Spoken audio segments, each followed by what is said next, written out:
ہیں پاکستانی دستاویزات کے حامل جو افراد ہیں، ایجنٹ ہیں، وہ کس طرح پاکستانی دستاویزات کے اوپر پاکستان میں تخریب کاری کرتے رہے۔ شروع ہوتی ہے یہ کہانی بحرین سے، بحرین کے شہر منامہ سے، منامہ کے ایک جیل سے یہ کہانی شروع ہوتی ہے۔ یہ سٹوری شروع ہوتی ہے منامہ کے ایک جیل سے۔ اس جیل میں 11 قیدی پاکستانی قید ہیں، کافی سالوں سے وہ 11 قیدی پاکستانی اس جیل میں قید ہیں۔ ان کی رہائی کا وقت قریب آتا ہے، حکام ان سے بات چیت کرتے ہیں ترجمان کے ذریعے۔ بحرینی حکام کو شک ہوتا ہے کہ یہ 11 پاکستانی ہیں لیکن ان کو اردو نہیں آتی ہے۔ وہ پاکستانی کمشنر کو، پاکستانی ہائی کمشنر کو بلاتے ہیں، سفیر کو بلاتے ہیں، ان سے ڈسکس کرتے ہیں کہ یہ 11 آپ کے قیدی ہیں، لیکن حیرت بات یہ ہے، حیران کی بات یہ ہے، حیرانگی یہ ہے کہ ان کو اردو نہیں آتی ہے۔ پھر ان کے ڈاکومنٹ چیک کرتے ہیں، ان کے پاس پاکستانی پاسپورٹ ہے، پاکستانی شناختی کارڈ ہے، پاکستانی سارے ڈاکومنٹس ہیں، لیکن ان کو اردو نہیں آتی ہے۔ وہاں سے جب ان پہ مزید انویسٹیگیشن ہوتی ہے، پاکستانی ادارے اس میں انوالو ہوتے ہیں، ان کو پاکستان لایا جاتا ہے ڈیپورٹ کر کے، وہاں سے بحرین سے اور تربت کے ایئرپورٹ سے ان کو کوئٹہ لے جا کے تفتیش کی جاتی ہے۔ تو پتہ چلتا ہے یہ 11 کے 11 لوگ جو بحرین کے اندر جاسوسی کے کام میں ملوث تھے،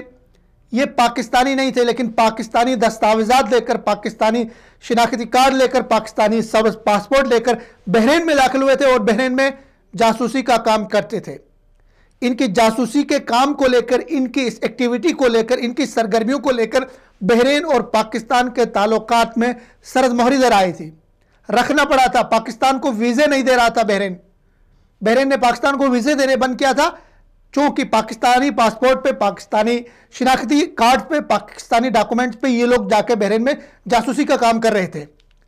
اب ان 11 لوگوں کو کنہوں نے پاکستان میں فیسیلیٹیٹ کیا، ان کے ڈاکومنٹس کن لوگوں نے بنا دیا، یہ بڑی کہانی ہے۔ ان میں آپ کو 2 نام یہاں پہ دینا چاہوں گا جنہوں نے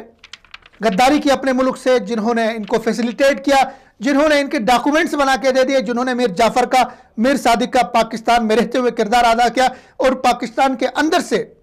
انہوں نے دشمن کے لیے کھڑکیاں کھولی، کنڈیاں کھولی، دروازے کھولے۔ یہ 2 نام ہے اور ان کا نام ہے سلیم بلوچ اور خلیل بلوچ۔ یہ دونوں سہولت کار ہیں، یہ دونوں ایرانی جو ایجنٹ آتے ہیں پاکستان میں، ان کے ڈاکومنٹس بنا کے دیتے ہیں، ان کو پاسپورٹ بنا کے دیتے ہیں، اور ان کا طریقہ واردات یہ ہے کہ یہ بلوچستان کے کسی دیہی علاقے میں جاتے ہیں، سندھ کے کسی دیہی علاقے میں جاتے ہیں، کراچی کے کسی پچھلے جو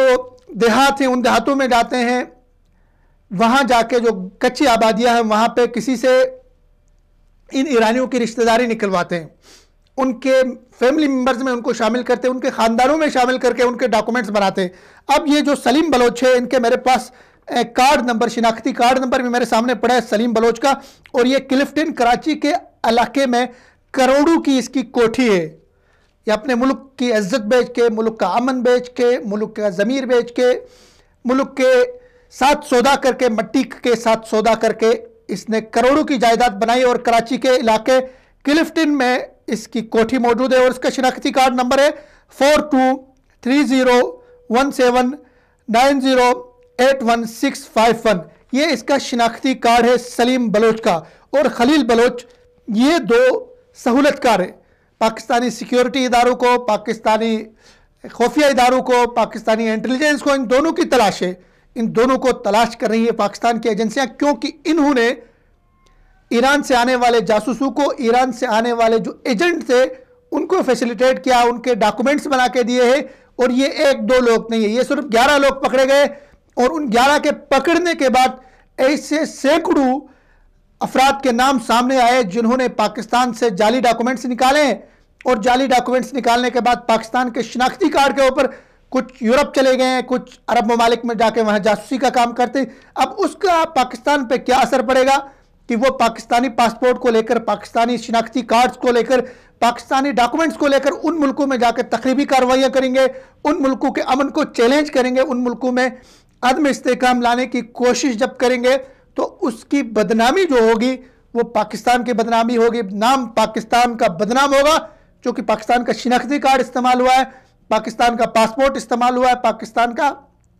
اس میں کاغذات، پاکستان کے ڈاکومنٹس اس میں استعمال ہوئے. تو یہ دو نام میں نے آپ کو بتا دیے, ایک سلیم بلوچ کا اور ایک خلیل بلوچ. یہ دونوں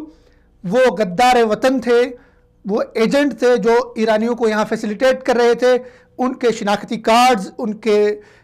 پاسپورٹ اور ان کے تمام جملہ ڈاکومنٹس یہاں بنا کے دیتے تھے, اور کچھ یہاں پہ بیٹھ کے تخریبی کارروائیاں پاکستان میں کر رہے تھے, اور کچھ بلوچستان کے امن کو سپوتاز کرتے تھے, اور کچھ جا کے بحرین عرب ممالک میں پاکستان کے ویزے سے جا کے پاکستان کے پاسپورٹ سے لے کر وہاں اور پاکستان اور ان ممالک کے درمیان تعلقات کو خراب کرنے کی شعوری کوشش کر رہے تھے. تو ایسے ایجنٹوں کو پکڑنا, ان کو عبرتناک سزا دینا پاکستانی سیکیورٹی اداروں کی ذمہ داری ہے.